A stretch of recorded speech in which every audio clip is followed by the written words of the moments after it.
Good afternoon student. आज हम पढ़ते हैं क्लास 8 में पार्ट 1 जिसका नाम है भारत में ब्रिटिश सत्ता की स्थापना और विस्तार। ठीक है, तो हम इसके जो पहले जितनी वीडियो बना चुके हैं उसमें इस पार्ट को आधा पढ़ चुके हैं। आज हम पढ़ते हैं अंग्रेज मराठा संघर्ष। तो मुंबई अंग्रेजों के पश्चिम भारतीय व्यापार का केंद्र था। जो मुंबई था वो अंग्रेजों के पश्चिम भारतीय व्यापार का केंद्र था। उसके आसपास के प्रदेश पर मराठों की सत्ता थी। इस कारण से अंग्रेज वहाँ अपना अधिकार स्थापित नहीं कर पाए। वे मैसूर के पश्चात केवल मराठों की सत्ता अंग्रेज के लिए एकमात्र वे मैसूर के पश्चात क्या कर रहे थे, केवल मराठों की सत्ता अंग्रेजों के लिए एकमात्र चुनौती थी। अंग्रेज मराठों के आंतरिक मामलों में युद्ध में हस्तक्षेप करने का अवसर ढूंढ रहे थे। दुर्भाग्य से सन 1761 में अब्दाली के हाथों पानीपत के तृतीय युद्ध में पराजित होने पर मराठों की स्थिति कुछ दुर्बल हो गई। क्या हो गई? 1761 में अब्दाली के हाथों पानीपत का युद्ध हुआ और इसमें मराठों की शक्ति दुर्बल हो गई। इसी समय योग्य पेशवा माधव राव, और इस समय जब ये योग्य पेशवा थे माधव राव, उनकी क्या हो गई उनकी मृत्यु हो गई। तो की मृत्यु हो जाने के कारण अल्पवयीन उत्तराधिकारी के विरुद्ध उसके चाचा रघुनाथ राव ने पेशवा पद के लिए अपना दावा प्रस्तुत किया। नाना फडणवीस और मराठा सरदारों भोसले, गायकवाड़, सिंधिया और होलकर ने इसका विरोध किया। रघुनाथ राव ने अंग्रेजों से संधि करके उनसे सहायता ली। इस प्रकार से मराठों के मामलों में अंग्रेजों को प्रवेश करने का अवसर मिल गया। सन 1775 में अंग्रेज मराठों के बीच पहला युद्ध हुआ। इस युद्ध में मराठा सरदार एक साथ होने के कारण युद्ध अनिर्णित रहा और आने वाले 20 वर्ष तक दोनों में शांति बनी रही। ठीक है, फिर आगे देखते हैं। लॉर्ड वेलेस्ली के समय में ये जो युद्ध था लॉर्ड वेलेस्ली के समय में लड़ा गया था, जब तत्कालीन पेशवा बाजीराव द्वितीय ने अंग्रेजों की सहायक संधि स्वीकार कर ली। अंग्रेजों से सैनिक सहायता प्राप्त करने के बदले में पेशवा ने उनकी सभी शर्तें स्वीकार कर ली। शक्तिशाली मराठा सरदारों भोसले तथा सिंधिया ने मराठा राज्य की स्वतंत्रता बनाए रखने के लिए अंग्रेजों के विरुद्ध सन 1803 में युद्ध छेड़ दिया। महत्वपूर्ण युद्ध लड़े गए किंतु महत्वपूर्ण युद्ध छेड़ दिया गया। महत्वपूर्ण युद्ध लड़े गए किंतु अंग्रेजी सेना के सामने वे टिक न सके। अंततः यानी युद्ध तो बहुत ही अधिक लड़े गए लेकिन अंग्रेजी सेना के सामने कोई भी युद्ध टिक न सका। अंततः दोनों सरदारों को अंग्रेजों से अलग अलग संधि करने पर विवश होना पड़ा। और क्या हुआ, ये मराठा और भोसले तथा सिंधिया है ना, सबको क्या हुआ, अंग्रेजों के सामने विवश होकर उनसे संधि करनी पड़ी। आरंभ में होलकर इस युद्ध से अलग रहा था किंतु उसने शीघ्र ही स्वतंत्र रूप से इस युद्ध शुरू कर दिया। राजस्थान के भरतपुर के राजा ने उसका साथ दिया। अंग्रेजों की सेना ने यद्यपि होलकर को पराजित कर दिया तथापि वे भरतपुर को नहीं जीत सके। अंत में अंग्रेजों ने उससे शांति संधि कर ली। किससे? होलकर से। आगे देखते हैं हम। तीसरा और अंतिम अंग्रेज मराठा युद्ध कब से कब तक चला? सन 1817 से 1818 में लॉर्ड हेस्टिंग्स के शासनकाल में हुआ। तीसरा युद्ध कब हुआ? सन 1817 से 1818 में वॉरेन हेस्टिंग्स जो थे उनके शासनकाल में हुआ। पेशवा पूर्व में ही अंग्रेज की सहायक संधि को स्वीकार कर चुका था किंतु सन 1817 में ब्रिटिश रेजिडेंट ने उस पर नई सहायक संधि पर हस्ताक्षर करने के लिए दबाव डाला। साथ ही में पेशवा को बाध्य किया गया कि वह मराठा संघ का नेतृत्व छोड़ दें। पेशवा बाजीराव द्वितीय अंग्रेजों के निरंतर हस्तक्षेप से क्रुद्ध हो गया और उसने युद्ध शुरू कर दिया। भोसले तथा होलकर ने भी युद्ध की घोषणा कर दी। भिन्न भिन्न लड़ाइयों में अंग्रेजों की सेना ने भोसले, होलकर और पेशवा को पराजित किया। पेशवा के राज्य का एक भाग शिवाजी के वंशज को 17 में दे दिया गया और शेष अंग्रेजी राज्य में मिला लिया गया। अन्य मराठा सरदारों भोसले, होलकर, सिंधिया और गायकवाड़ की राजनीतिक और सैनिक शक्तियों में कटौती करके उनको अंग्रेजों के संरक्षण में राज्य करने का अधिकार मिला। इस प्रकार से मराठा शक्ति को नष्ट करके अंग्रेज भारत के प्रमुख सत्ताधीश बन गए। है ना। क्या हुआ, जब ये तीसरा भी मराठा युद्ध हुआ तो इसमें अंग्रेज मराठा हार गए और पूरी सत्ता अंग्रेजों के हाथ में आ गई। फिर इन्होंने क्या किया, वेलेस्ली सहायक संधि की। तो वेलेस्ली की सहायक संधि में क्या हुआ, लॉर्ड वेलेस्ली ने सन 1798 ईस्वी में ब्रिटिश भारत का गवर्नर जनरल का बनाकर भेजा। वेलेस्ली का लक्ष्य अधिक से अधिक साम्राज्य विस्तार करना था। जो लॉर्ड वेलेस्ली थे इनको भारत का गवर्नर बनाकर भेजा गया था। कब? सन 1798 ईस्वी में, है ना।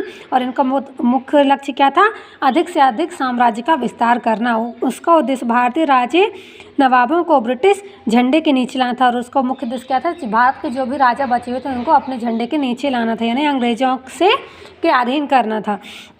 इसके लिए उसने युद्ध एवं संधि से के द्वारा भारतीय राज्यों को कंपनी के साथ जोड़ने का कार्य किया। युद्ध द्वारा मैसूर तथा मराठों को कंपनी के अधीन लाया गया। भारत में ब्रिटिश साम्राज्य के विस्तार में लॉर्ड वेलेस्ली, लॉर्ड हेस्टिंग्स और लॉर्ड डलहौजी का महत्वपूर्ण योगदान था। लॉर्ड वेलेस्ली ने सहायक संधि के द्वारा भारत के अनेक राज्यों को कंपनी के अधीन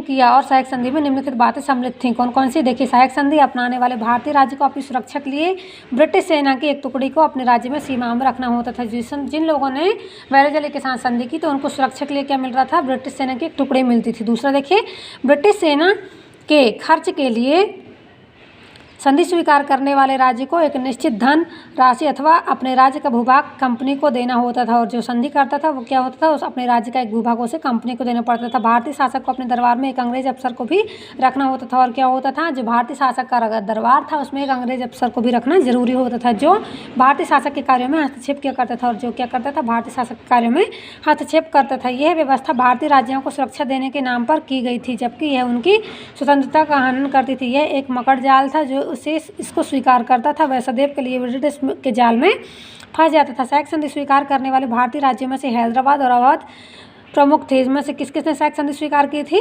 हैदराबाद और अवध ने, है ना। 1803 में ईस्वी में पेशवा ने, फिर सिंधिया तथा भोसले ने भी इस संधि को स्वीकार कर लिया।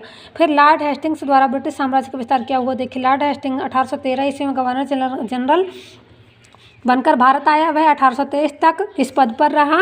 उसने नेपाल के साथ युद्ध करके उसे सुगौली की संधि करने के लिए मजबूर किया। मराठों को अंतिम रूप से पराजित कर उसने मराठा संघ को भंग कर दिया। किसने? लॉर्ड हेस्टिंग्स ने, है ना। फिर लॉर्ड डलहौजी की विलय नीति देखते हैं हम। तो भारतीय राज्यों को प्रत्यक्ष रूप से कंपनी के अधीन करने के लिए गवर्नर जनरल लॉर्ड डलहौजी ने विलय नीति, हड़प नीति का अनुसरण किया। सर्वप्रथम उसने भारतीय राजाओं द्वारा दत्तक पुत्र लेने की प्रथा पर रोक लगा दी, यानी जिनके पुत्र नहीं होते थे वो किसी दूसरे पुत्र को नहीं ले सकते थे, है ना, किसी यानी गोद नहीं ले सकते थे। जो शासक बिना पुत्र के मर गए उनके राज्यों को ब्रिटिश साम्राज्य का अंग बना लिया गया। ऐसे राज्यों में झांसी, नागपुर और सतारा प्रमुख थे। झांसी में भी, है ना, उनका एक पुत्र था झांसी कराने का, लेकिन क्या हो गया था? वो खत्म हो गया था, है ना। तो उनको भी क्या कर दिया इन लोगों ने? दत्तक पुत्र जो था उनको राज्य का शासन नहीं दिया जाता था, सब किसके? ब्रिटिश कंपनी के अधीन आ जाता था।